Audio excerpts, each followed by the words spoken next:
Simplemente en esta segunda etapa vamos a conocer puntualmente cómo está el estado actual en cada uno de los tres ámbitos, tanto Buenos Aires como Italia y México, y luego vamos a tener un diálogo. Así que bueno, si Buenos Aires arranca, bienvenido.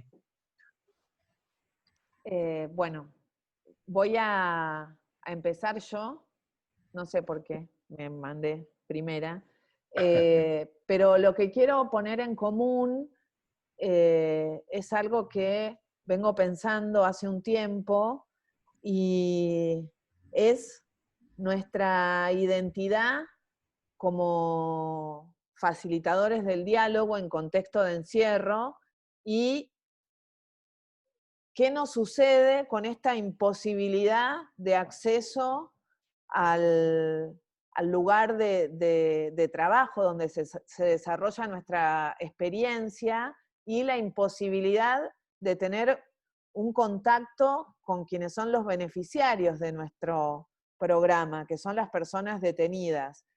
Nosotros en el equipo de Probemos Hablando, hace 2 meses que estamos en cuarentena en Argentina, desde creo el 20 de marzo, eh, o sea, más de 2 meses y 10 días. Y bueno, en un primer momento el equipo estábamos como entusiasmados en seguir trabajando en nuestra propia identidad, nunca pensamos que iba a ser tan largo esta situación de la pandemia. Y lo voy a dejar para Albert, que él participó efectivamente en una mesa de diálogo en un motín que hubo en una cárcel en Argentina. Yo no participé, no salgo de mi casa casi hace 2 meses y 10 días, y me Pobrecita, pregunto, ¿perdón? pobrecita, qué terrible, todos estamos mal. Sí, bueno, me pregunto, gracias, eh, si nuestro rol puede como repensarse o podemos rediseñar nuestra intervención sin que necesariamente implique o requiera la presencia física en el círculo de diálogo, nuestro rol como facilitadores y los participantes, o incluso nosotros tenemos referentes dentro de la cárcel. Tuvimos algunas noticias muy interesantes en cuanto a, por ejemplo, en la cárcel de Seiza, los detenidos que participan de Probemos Hablando, de los círculos de diálogo, siguieron reuniéndose sin nuestra presencia. Por lo tanto, eso también nos llevó a como por lo menos hasta ahora son todas reflexiones, no quiero hablar son reflexiones de lo que está sucediendo y sería como muy aventurado sacar ya conclusiones. Estamos en la época de la reflexión y de pensar esta situación nueva y cómo nosotros vamos a seguir llevando la posibilidad de un cambio en la cultura a través del diálogo, la comunicación con el otro.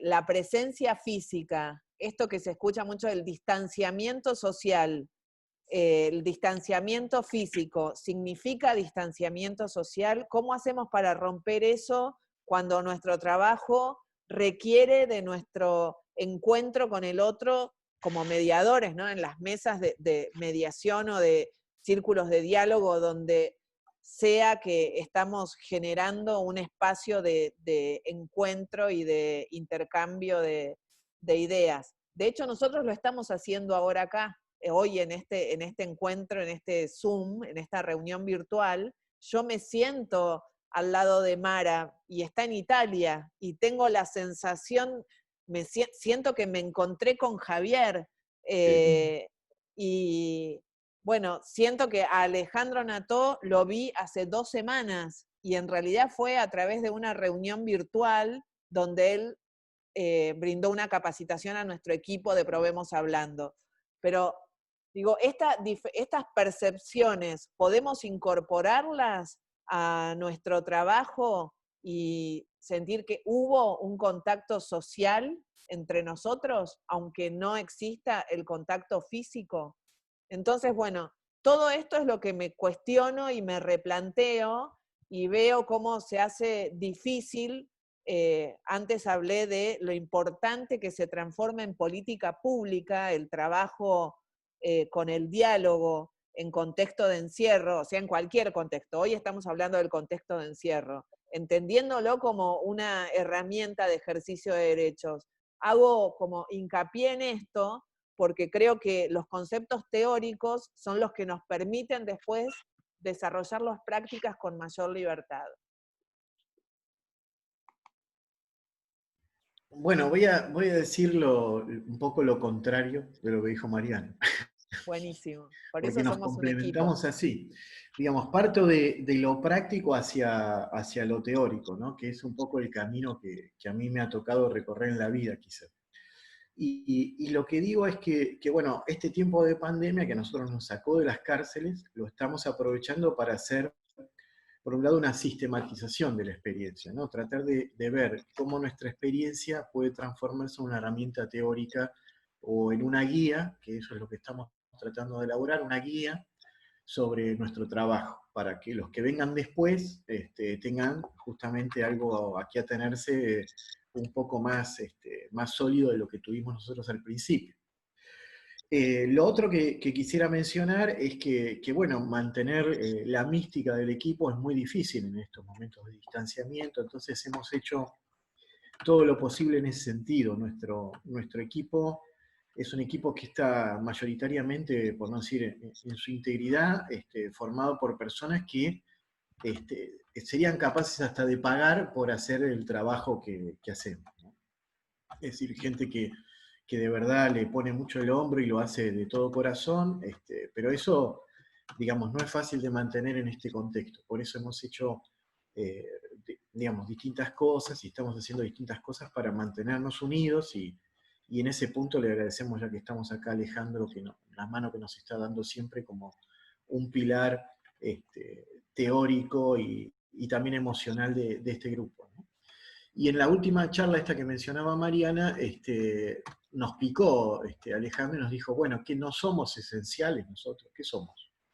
Lo no esencial, lo que queda afuera de circulación, porque no importa si no está, en este caso, llevando adelante nuestra tarea en la cárcel. Entonces, a partir de eso, nos pusimos a pensar que hay una zona en la que nuestro trabajo es imprescindible, y no podemos mantenernos al margen de lo que veníamos haciendo, pero al mismo tiempo que tenemos que adaptarlo. Entonces estamos armando algo que hoy le vamos a presentar al procurador penitenciario, que es una intervención a través de digamos, nuestros contactos en el mundo de los reclusos, digamos, tratar de formar una red de presos que de alguna manera sean los ojos y la voz de la Procuración Penitenciaria en la cárcel, ¿no? Incorporarlos a nuestra mirada de derechos humanos, que habitualmente consistía en visitar las cárceles y, bueno, articular con ellos un sistema coordinado que nos permita sumarlos a nuestro esfuerzo de una manera ya mucho más decidida de lo que había venido siendo hasta ahora. Así que bueno, eso es un poco lo que yo quería comentar, y que Dios quiera podamos llevar adelante. Nada más. Gracias, Mariana y Alberto. Pasamos a Italia. Mm. Bueno. Desde Italia, ¿cómo estamos viviendo? Bueno, como encerrados y sin proyectos de mediación en las cárceles genovesas y de Milán desde el 24 de febrero. Entonces, claro, nosotros ya estamos con más de 3 meses. Pero yo creo, y creo que luego, no sé, Danilo y Juan Pablo podrán corroborarlo o bien decir que no están de acuerdo, pero lo que estamos viendo es una gran debilidad de nuestro proyecto con respecto al proyecto argentino, que empezó más tarde pero que yo creo que tiene más fuerza, está más asentado, que es el tema que decía un poco Mariano, o sea, la idea de que todo esto se convierta en política pública, pero por lo menos que esté legitimado y reconocido, ¿no?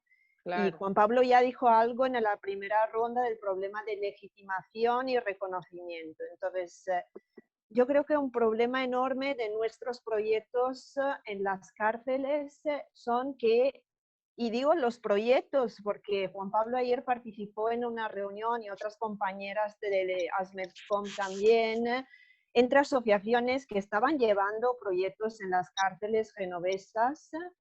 Y claro, ahí te das cuenta de que es como una tarta dividida, pero que en realidad incluso el teatro de Marassi, que es algo que se creó a lo largo del tiempo y que parecía súper asentado y afianzado, en realidad te das cuenta que se está desmoronando, porque no hay nada realmente legitimado por parte de la institución y del instituto. Entonces, yo creo que de esto podríamos hablar un poco en la última parte, en nuestro diálogo con la idea cara a futuro. Y retomando lo que decía Mariana, hace poco Danilo y yo tuvimos que entregar un mini trabajo para compañeras de Alcalá de Henares y entonces para perder menos tiempo voy a compartir un poco algunas preguntas que nos planteamos en nuestro escrito muy breve y que van un poco siguiendo la estela de lo que nos decía Mariana, ¿no?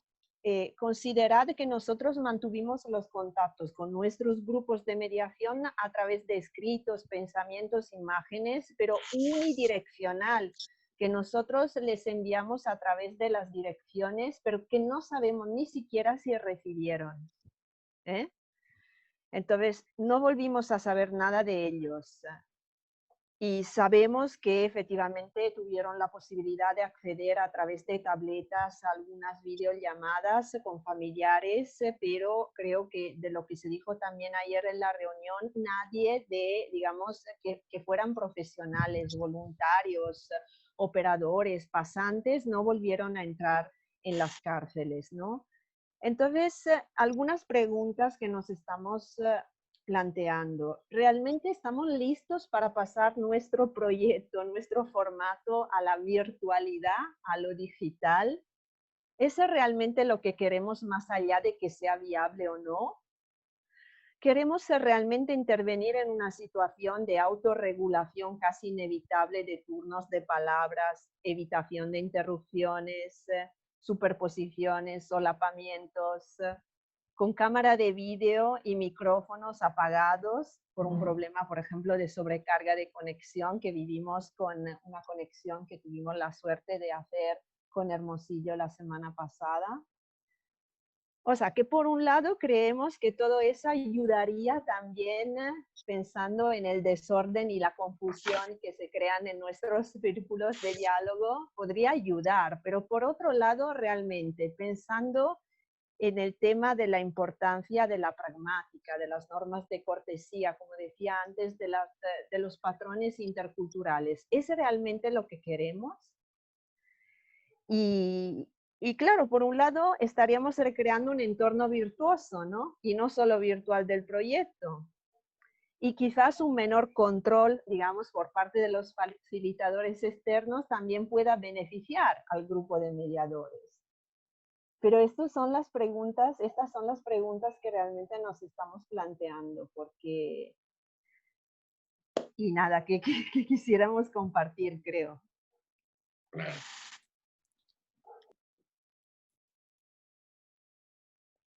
Danilo, ¿querés agregar algo?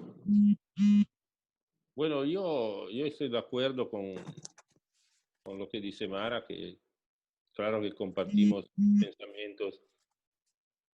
Yo creo que esta situación que vivimos puede ser una oportunidad para reflexionar un poco sobre el sentido de lo que vamos a hacer, no solo como mediación, pero en el sentido que estamos, o sea, en el enfoque cultural que tenemos en este caso sobre el tema de de los delitos y también de los reos, ¿no? Al empiezo de la pandemia en Italia hemos tenido un montón de problemas en las cárceles, ¿no? De internos que se levantaban y que de algunas formas protestaban y todos estos. Claro que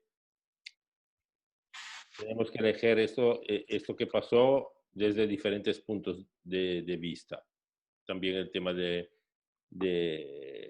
la mala vida organizada y todo. Pero que creo que es interesante que surgió como un debate en Italia sobre el sentido de las cárceles. Y algunos magistrados antiguos escribieron artículos que para mí son muy interesantes en el sentido de decir, bueno, pero no es que este sistema está totalmente superado, como se dice, ¿no? O sea, tiene sentido hoy pensar en las cárceles como un dispositivo de la sociedad para encarar el tema de los delitos, por ejemplo. Y yo creo que esto nos retoma el tema que es fundamental, que es un tema cultural. O sea, las disciplinas que nos pueden ayudar, yo creo, para reflexionar sobre ese tema son la paleoantropología, la antropología y la antropología cultural.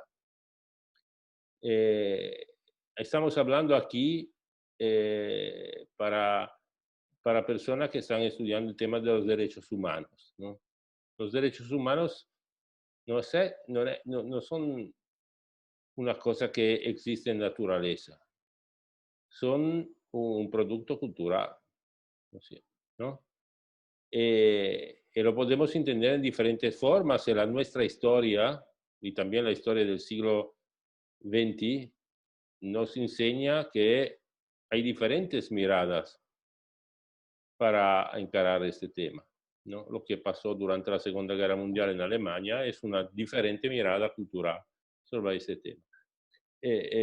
Sería interesante poder un poco conversar sobre pero yo no quiero tomar demasiado espacio ahora.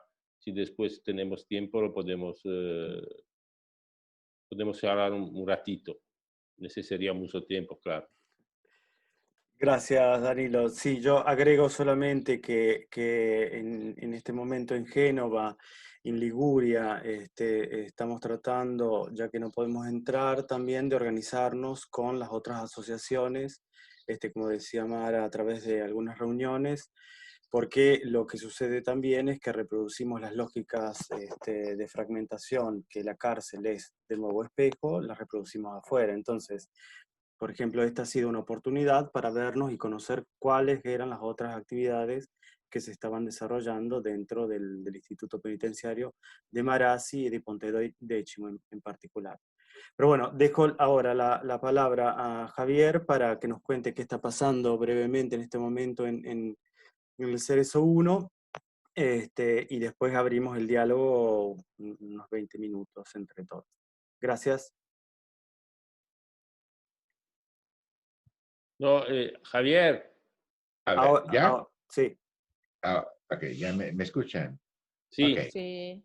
Encantado de estar de nuevo platicando. Miren, en México, cuando nosotros empezamos a implementar este proyecto, por supuesto que tuvimos una enorme oposición de las autoridades. El sistema estatal penitenciario estaba espantado. Ya había en todas las cárceles de México, se había desarrollado lo que se llama crisis penitenciaria. Era una cuestión tremenda, porque era la instauración de las cárteles o de las mafias de poder en la cárcel, los grupos de autogobierno, que es un concepto muy claro acá en México, el autogobierno, es decir, el manejo de la cárcel por parte de un grupo de internos que estaban coludidos con algunos custodios y que tenían como beneficio pues, obtener ganancias por medio de la venta de droga o de otras muchas situaciones. Había hasta prostitución, etc. Todo este concepto se hacían pues imposible la implementación de un proyecto de esta naturaleza. El gran miedo a la desarrollo de autogobiernos era como... Y de hecho me acuerdo muy claramente en un congreso en el Estado de México de mediación, cuando hablé con todas las autoridades del sistema estatal penitenciario, me decían, pero ¿y qué pasa con el autogobierno? Decía yo, pues no pasa nada. Porque no hay autogobierno por parte de los mediadores. ¿Y qué fue lo que hicimos? Nosotros, en primer lugar, dejamos muy claro al grupo de trabajo que su poder los empoderamos con un programa muy interesante. Yo aquí les dejo ver, quiero que volteen tantito a ver si me alcanzan a ver aquí esto. Ah, no se ve al revés, ¿verdad? Estaba bien ahí. Ah, ¿sí lo veían bien? Sí, estaba bien. Ah, bueno, ahí voy entonces. ¿Ahí lo ven? Se llama Los poderes en la mediación. Entonces, ellos tomaban estos talleres, los internos tomaban esos talleres, el poder de la intencionalidad, el poder de la decisión, el poder de la influencia, el poder de la palabra, el poder de la acción, el poder de la empatía, el poder de la tolerancia, el poder de la resiliencia, el poder del perdón, el poder del servicio, el poder del aprecio, el poder del amor. Este proyecto es muy importante, es crucial, amigos, porque eso dejó muy claro a los mediadores que su trabajo era servicio y que no tenían por qué orientarse al tema, no había otro manejo que pudiera estar orientado a algún manejo de dominio, de control, de obtener privilegios, de tener un liderazgo opresor, de tener, como dicen acá, cartas de presentación o licencias, o a lo mejor, acá en México se usa mucho la palabra, traigo como las placas, traigo una placa de autoridad porque soy mediador.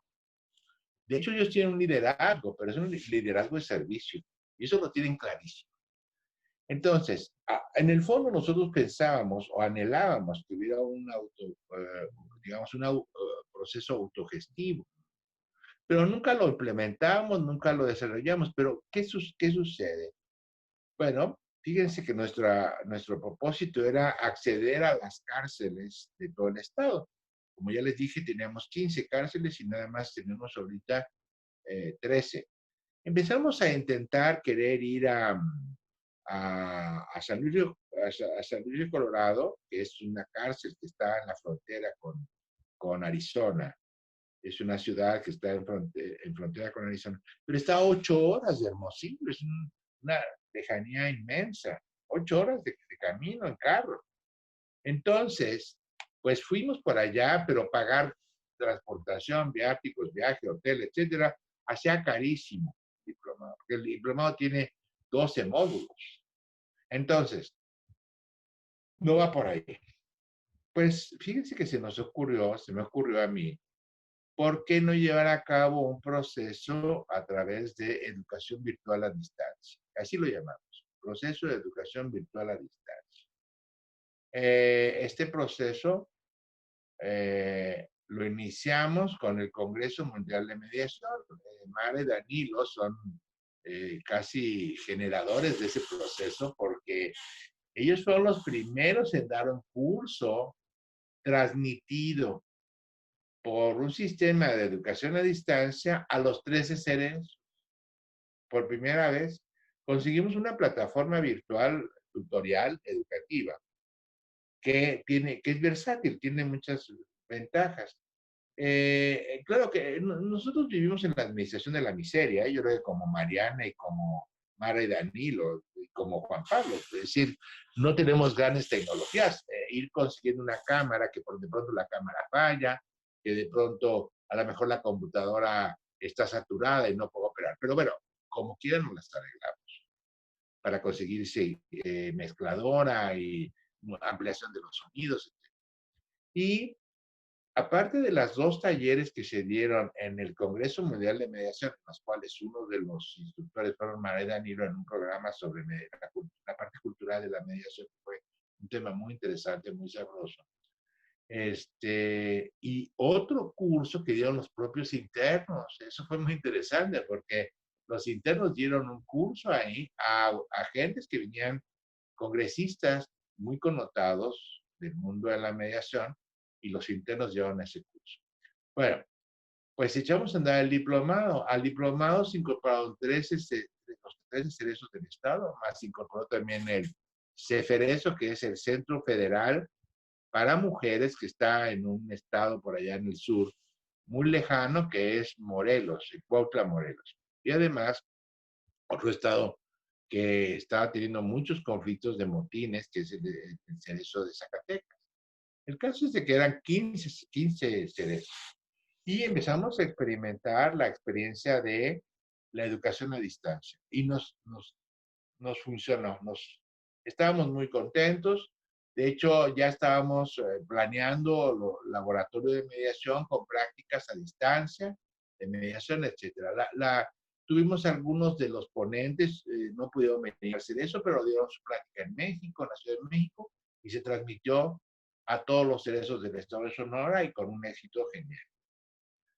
Bueno, y de pronto se viene esto, el problema del COVID, el problema de la pandemia, de un día para otro, ¿eh? Yo creo que como a ustedes nos agarró fuera de base, porque no teníamos ni siquiera alguna noticia. Bueno, teníamos la noticia de que estaba surgiendo, pero nunca pensamos que pudiera llegar a este grado. Bueno, nos piden que desalojemos el centro, ellos espantados porque pudiera proliferarse la infección dentro del centro, espantados, entonces nos dejan fuera. Dijimos, bueno, ¿qué vamos a hacer? ¿Qué vamos a hacer? ¿Cómo vamos a operar? Se cancelan las visitas de amigos, las visitas familiares, las visitas conyugales, todas las visitas se cancelan. Entonces, yo hablé con el coordinador general del sistema penitenciario y le dije, bueno, si no hay visitas presenciales y para los internos no es suficiente teléfono, ¿por qué no hacemos visitas virtuales? Tenemos ya todo implementado, tenemos el sistema, tenemos la conexión de internet. Entonces, ellos compraron 6 tabletas, ¿verdad? 6 tablets para lograr que los internos pudieran empezar a hacer visitas virtuales a su familia. Y esto ha sido maravilloso, amigos, porque, y bueno, y comento esto en razón de lo que decía, porque finalmente están llevando a cabo una gestión un proceso autogestivo, es decir, no estamos ahí nosotros, no estamos como autoridad. Los mediadores están controlando a los internos, hacen 300 llamadas, hacen una cola, dejan entrar al área del patronato donde estamos nosotros de 10 en 10. Entonces, les ayudan a hacer su conexión, está ahí algún guardia o 2 guardias para checar un poquito cómo se da el trabajo de los internos para hacer sus llamadas. Y es algo genial, amigos, porque de pronto mandan un beso y te quiero, y no es lo mismo hacerlo por teléfono que de alguna manera verle la carita a las personas y decir, oye, te amo, te quiero, te necesito, te extraño, en fin. Esto ayudó a que se bajara esa temperatura fuerte, grave, de violencia en el centro. La segunda cuestión fue que los facilitadores de círculo de diálogo, como dijo Mariana, siguieron funcionando y con un éxito impresionante en cada pabellón. Y discutiendo, juntándose en sus reuniones de círculo para interactuar, discutir, hablar, resolver problemáticas. La tercera cuestión, en la clínica de desintoxicación, los 3 asistentes que yo tenía para mi curso siguieron dando el curso, aunque yo ya no estaba como titular. Siguieron ellos trabajando con la gente que está internada para la clínica de desintoxicación. Y la gente que se dedicaba a trabajar con difusión de la mediación y de la cultura de la paz, siguió pabellón por pabellón. Es más, la dirección del centro les prestó un cañón de proyección para que pasaran películas, hicieran después de la película un círculo de diálogo reflexivo para poder discutir las características de la película. Claro, nosotros los dotamos a ellos con películas o videos reflexivos, tienen una buena biblioteca de películas y de videos de ese tipo. El caso es, amigos, que estas estrategias han permitido que en el centro no haya violencia. Pues yo estoy sorprendido, Mara y Danilo hablaron con ellos les platicaron un poco por dónde va. Por otro lado, les quiero decir que nosotros tratamos y logramos que la comandancia del centro, las autoridades de seguridad, verificaran desde el 2004 el cambio en el centro a través de los reportes de violencia o de conflictos. No ha sido un juicio absurdo ni de sueño, sino ellos tienen la documentación de la reducción de conflictos entre internos a partir de 2004. Lo tienen documentado. Y esto es muy importante porque ellos descubrieron que sí era una buena práctica y que sí tenía un beneficio importante. Gracias, Juan Pablo. Ahí voy. Entonces, y por otro lado, amigos, aparte de esta documentación, pues ya el impacto que ha tenido la experiencia de Hermosillo tuvo resultados en la ley de ejecución, la Ley Nacional de Ejecución de Sanciones o la Ley Nacional de Ejecución de Penas, donde ya la mediación penitenciaria entre pares aparece como un recurso importante de manejo en los centros penitenciarios. Entonces, yo creo que aquí el enfoque ha sido tratar de ir a ver los resultados de manera muy específica, tratar de vender la idea, hacer que la gente, miren, cuando, por ejemplo, nos dieron unos cursos sobre derechos humanos, nosotros nos dimos cuenta cuando vimos todo el modelo Mandela y todos los modelos que hay, todos los protocolos que hay, pues por supuesto que hay derechos que no les van a dar a los internos porque no los tienen. Yo creo que ni los tienen ellos afuera. Entonces, ¿qué de esa parte de derechos sí se pueden lograr y qué parte no se pueden lograr? Un poco por las condiciones que tienen las internos o por la incapacidad que tiene el sistema penitenciario para otorgar esos beneficios. Lo que sí es peligroso es decirle al interno, ese es tu derecho, pero no te lo vamos a dar. Eso es hacer guerra. Es un absurdo. No tiene mucha lógica eso, ¿no? Entonces, por ejemplo, hoy en día en la nueva ley del Código Nacional, el Código Penal, aparece la exigencia que los internos, en la exigencia, en el ejercicio de sus derechos, puedan, por ejemplo, mencionar que no tiene un plan, modelo de readaptación o de reinserción. Pues sí, pero hay centros que no tienen nada de eso porque estoy hablando de un pueblito donde ni siquiera hay universidad. Entonces, por eso es tan importante lo que estamos haciendo. Llevar a los lugares donde no hay esos recursos, programas. Por ejemplo, aparte del diplomado de mediación, y ya con esto acabo, estamos implementando el primer programa de formación de microempresarios, porque tenemos muchos cursos de capacitación para el trabajo, pero entendimos que no basta con que una gente logre un dominio o una expertise en algún tema. Es necesario que también aprendan a ser empresarios para que puedan poner un negocio. Le pedimos a las facultades de contaduría y administración de la Universidad de Sonora, dame por favor un diploma, un curso. Y vieron, nos están dando el curso de formación de microempresarios. Pero aparte de que ya lo estamos haciendo en el CENESO Hermosillo 1, lo estamos haciendo en los 3 escenarios. Entonces, toda la gente está tomando este programa que le va a permitir crear su microempresa cuando salga. Porque es un hecho, bueno, aquí en México todavía tenemos antecedentes penales, aunque ya están reducidos en razón del delito, pero ojalá lleguemos a lo que tiene Italia, que es que ya no existen antecedentes penales, pero ahí vamos. Pero por lo pronto no le dan trabajo a los internos en empresas, es muy difícil. Entonces, pero sí pueden ellos hacer su empresa si aprenden estas habilidades como empresarios. Perdón, ya me pasé, Juan Pablo. Saludos, ahorita platicamos más si quieres. Gracias, Javier. Bueno, en estos minutos que también se nos fueron un poquito, hemos contado un poco las experiencias actuales de este tiempo que la situación de crisis sanitaria, social y política nos ha puesto, y a todos también allí como una suerte de espejo, nos ha devuelto lo que cada uno había hecho o de alguna manera pensaba que estaba haciendo y no ha sucedido.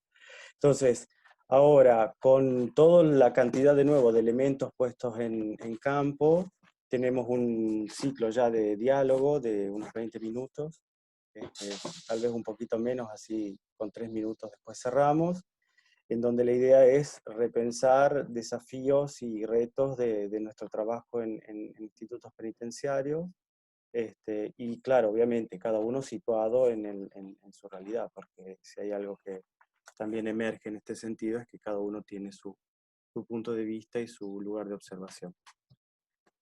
Así que libres los Bueno, facilitadores de empiezo yo. diálogo, exacto, a ver si nos Tomo la- podemos autorregular.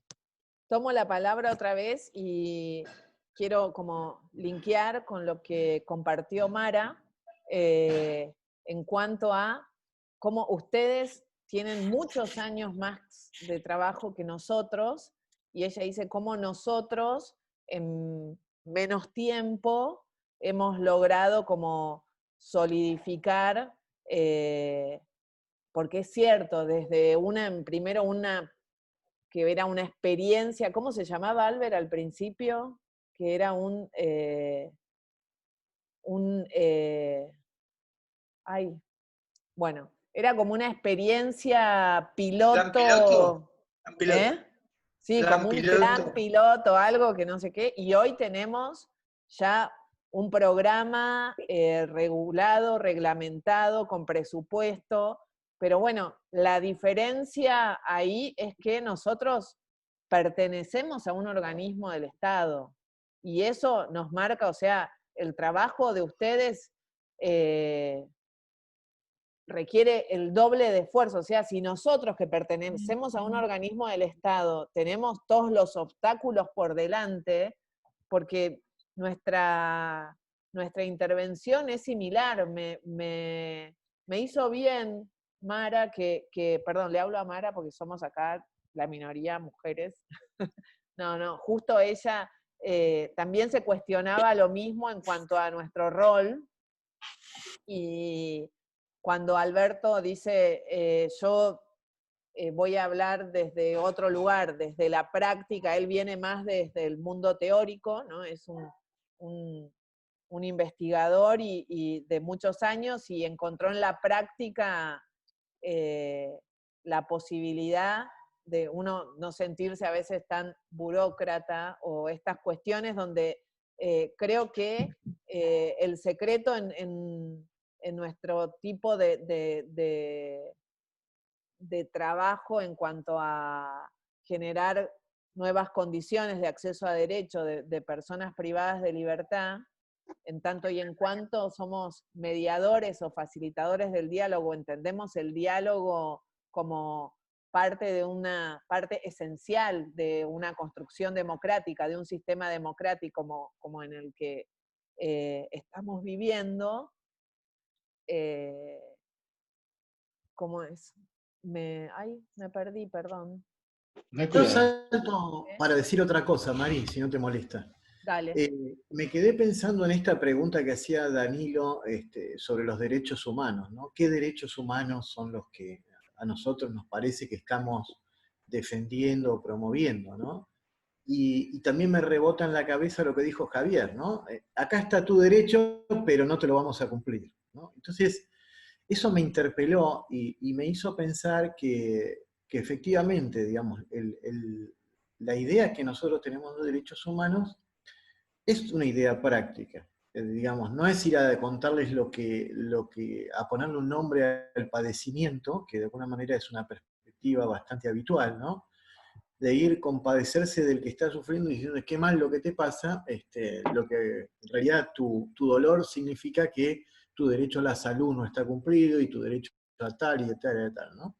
Yo creo que eso no aporta nada. lo que aporta es generar espacios para el ejercicio de los derechos. Y creo que finalmente lo que nosotros nos dimos cuenta es de que la gente cuando tiene la oportunidad la aprovecha, y el rol del Estado en rigor no es tanto ponerse a declamar derechos, sino de verdad generar espacios para que la Generar gente las se apropie condiciones. en la medida que pueda, ¿no es cierto?, de su destino y de sus relaciones, y de alguna manera el Estado, ese gran declarador y legitimador, se vuelva cada vez menos relevante, ¿no? Es un poco lo que me parece que por ahí estamos intentando en estos tiempos difíciles. Yo Genial. solo agrego Sí. algo que tiene que ver con lo que dice Alberto. Creo que si alguien verdaderamente conoce cuáles son sus derechos, son los internos. O sea, rara vez un interno no conoce cuáles son sus derechos, dónde se les conculca, cuáles son los límites que le impone el sistema. Me parece que eso naturalmente existe, como una cuestión de, bueno, yo sé que tengo este derecho y no me lo dejan ejercer. Sí, sí, sí, totalmente. Yo Agrego una quiero, cosa más, Mari, perdón, perdón, una cosita más. dale. Que también hay, y esto lo digo un poco por el mundo del que venimos Mariana y yo, ¿no? Hay dentro de los defensores de derechos humanos una cabeza muy punitivista, ¿no? Parece que la defensa de los derechos humanos consiste en meter preso a alguien que los violó, y no en lograr que se cumplan, ¿no? Sí, o Entonces en me parece lograr que no se violen. claro, claro. Entonces creo que Sí, la jugada nuestra es un poco contracultural en ese punto también. sí, Sí, yo creo que lo que estás diciendo es muy importante, Alberto. El- romper la cultura de la justicia punitiva es algo muy complicado, es un paradigma que tiene una historia de siglos. Romper ese paradigma es muy difícil. Hay autoridades que piensan que el interno, la persona privada de la libertad es sencillamente basura, escoria social, y que no tiene, por supuesto, ningún merecimiento, que lo que hay que hacer es castigarla.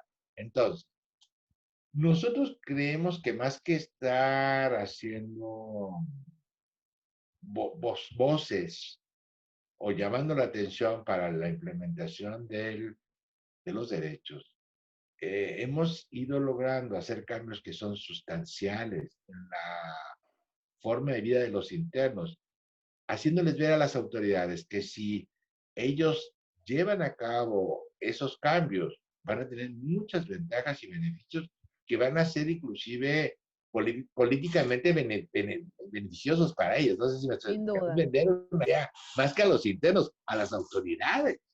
El trabajo para nosotros no es con los internos, porque como mi hijo Alejandro, los internos mal o bien conocen sus derechos y luchan por ellos o los tratan de obtener. El problema son las autoridades. Por ejemplo, miren, les voy a decir, era tan mala la comida aquí, cuando nosotros empezamos, que era un vomitivo, amigos. Además, los internos no comían y tiraban la comida a un lado y había una colonia de ratas. Todo lo que se ha ido logrando, bueno, Mara y Danilo son testigos de esto, porque las condiciones que tenemos ahorita en el centro, pues hay un abismo en lo que había contra lo que hay ahorita. Y no fue nada más porque llegara Jorge Esqueira o Javier Vidargas a decir que se cambie esto, no. Fueron ventas a las autoridades acerca de por qué beneficios ellos van a obtener si hacen estos cambios, que tienen que ver precisamente con los derechos de los internos. Mejores condiciones de sanidad, por ejemplo, no había distinciones entre los internos que tenían VIH o los que tenían tuberculosis o los que tenían problemas hepáticos, en fin, era una locura. Incidencia de piojos o aquí les dicen guaguanas a los animalitos esos que se contagian de tipo sexual, ¿cómo se llaman? Bueno, o hongos, amigos. Todas esas situaciones que imagínate, en una celda que tiene 3x2, metían a 10 internos. Una cosa de horror. Una cosa de horror, amigo. En un clima de 40 a 50 grados a la sombra.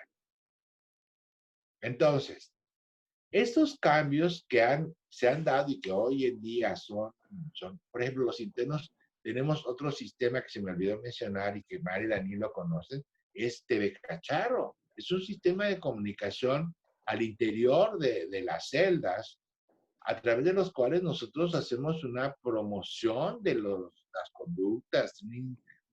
Es un recurso educativo muy interesante. Y solamente lo que utilizamos fue, fíjense, el propósito de esto era un negocio inicialmente, de las autoridades. Entonces, lo que yo creo que es importante visualizar, y se los planteo así como experiencia de nosotros, es el gran trabajo está en ayudar a que las autoridades empiecen a modificar la conducta e involucrarlos. Cada evento que nosotros hacemos, aunque a veces nos ponían caras y creo que nos querían vomitar, pero no nos importaba. La idea es que ellos se vayan dando cuenta del peso, los resultados, los cambios que se pueden ir dando, el sentido que tienen de la gestión, y eso va permitiendo que, como bien decía Alberto, se vaya dando el cumplimiento de estos derechos. Es una revolución, es cierto, es una revolución, es un cambio cultural, pero yo creo que no nada más es en relación a que se haga con los jóvenes, sino de manera muy importante con las autoridades.